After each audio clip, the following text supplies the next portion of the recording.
Hello, everyone. Welcome to episode number 10 of Mrs. Vale's Book List podcast. Today I'm going to be reviewing All Rise for the Honorable Perry T. Cook by Leslie Connor. What a unique storyline. I really enjoyed the story and was captivated by how it would end.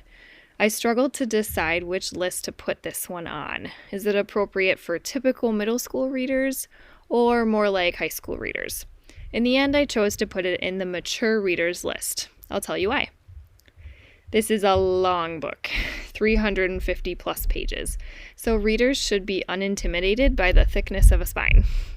It contains really lovable characters and some really unlovable ones, and I stayed hooked by the ongoing mystery of what lies in each character's past that made them prisoners. Oh, by the way, a lot of the characters of this book are prisoners. The book opens setting the scene in Blue River Correctional Facility in a tiny Nebraska town where 11-year-old Perry Cook was born and raised. His mother, Jessica, has been incarcerated since shortly before she knew she was pregnant. The minimum security prison is co-ed and full of non-violent offenders. The warden of the facility has been overseeing Perry's childhood since day one and made special accommodations so that he could remain in the prison and avoid being separated from his mother. The warden is particularly concerned with empowering the inmates to see their maximum potential, use their time in prison to learn how to rise up to that potential in preparation for the day they are released, and ultimately avoid ever needing to return.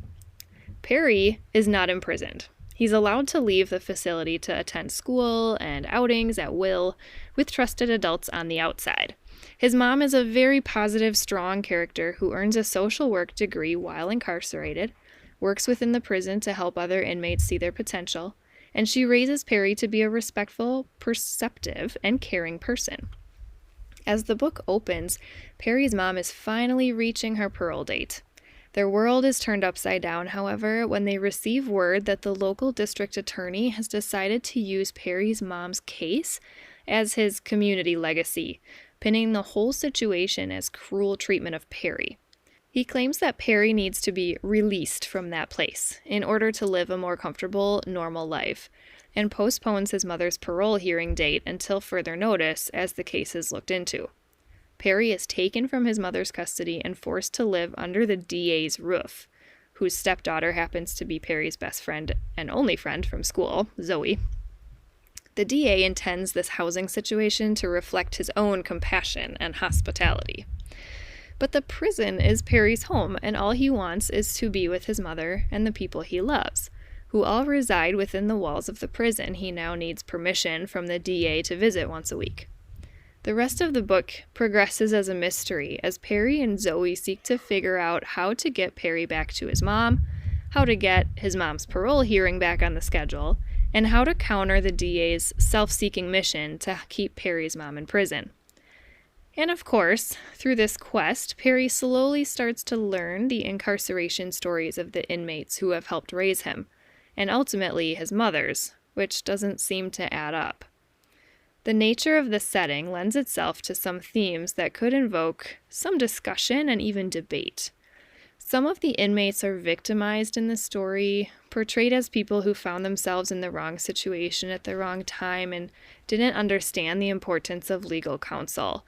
Therefore, they ended up in prison, serving a sentence that the book implies they really don't deserve.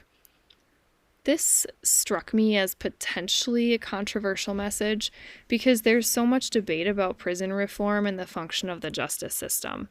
In general, I want kids to be respectful of our justice system. But after analyzing the overall message of the book, I actually did really like what it said. Its overall message is that many people are incarcerated for true mistakes they've made in their lives, and that there is hope for them to rise up from that place and move forward on a more positive path. It also puts the work of rising up on the prisoner. Their success depends on their own recognition of their mistake and their decision to work toward a better future. Their mistake doesn't have to define them. They can still make things better. Of note, the book does steer clear of any racial tension as it pertains to the justice system. The author also makes a point to recognize that there are those in prison, even the nonviolent one in the story, who are people Perry should stay away from. Perry describes them as having darkness behind their eyes. He can tell who's there without remorse, and he stays away from those people and gravitates instead toward the people who are on the path to resolution.